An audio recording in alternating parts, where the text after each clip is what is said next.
भारतीय संस्कृति की दृष्टि से देखें तो संघर्षों के सोपानों पर चढ़कर सफलता प्राप्त करने वाले युवक कहलाते हैं।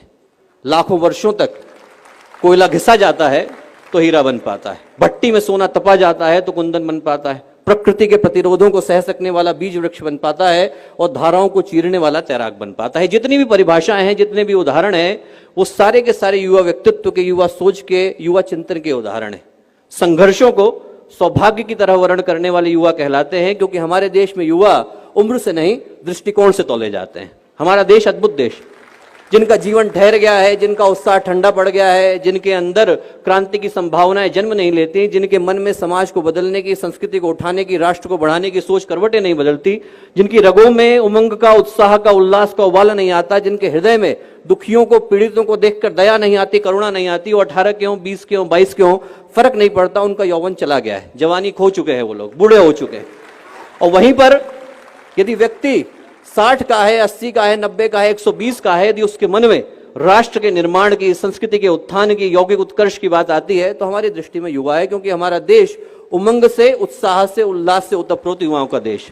एक ऐसा देश है जहां पर 89 वर्ष की उम्र में गोस्वामी तुलसीदास रामचरितमानस लिखने के लिए बैठते हैं। एक ऐसा देश है जहां पर 120 की उम्र में तैलंग स्वामी दीक्षा ग्रहण करते हैं, 118 की उम्र में नागार्जुन समाधि की यात्रा पर निकलते हैं, और 4 वर्ष के ध्रुव, नचिकेता, प्रहलाद, लिस्ट एकदम इनॉर्मस है, उपमन्यु, दालक, श्वेतकेतु, अष्टावक्र, ये सब जन्म से योग का ज्ञान लेकर के आते हैं। क्योंकि हमारे देश में युवा होने का मतलब उम्र की निर्धारित कैटेगरी में होना नहीं होता। हमारे देश में युवा होने का मतलब राष्ट्र के प्रति, समाज के प्रति, संस्कृति के प्रति सही जज्बे का और सही जोश का होना होता है।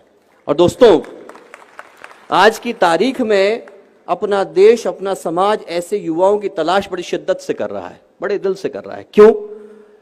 क्योंकि आज की परिस्थितियां बड़ी भीषण और भयावह हैं। कहने को कोई महाभारत का रण नहीं सजा है, कहीं कोई देवासुर संग्राम नहीं हो रहा है, कहीं कोई कुरुक्षेत्र में पांचजन्य नहीं बजा रहा है, कहीं कोई रावण, कहीं कोई दुर्योधन, कहीं कोई महिषासुर त्रिलोक पर कब्जा करके नहीं बैठ गया है। पर आज की तारीख में जो भीषण परिस्थितियां हैं, उसमें देवासुर संग्राम भी इंसान के मन के भीतर है और कुरुक्षेत्र भी इंसान के मन के भीतर है। जितनी चीख चिल्लाहट, जितनी घबराहट, छटपटाहट, हाय हत्या, मारकाट आदमी के मन के भीतर चल रही है, उतनी तो कुरुक्षेत्र के मैदान पर भी नहीं थी।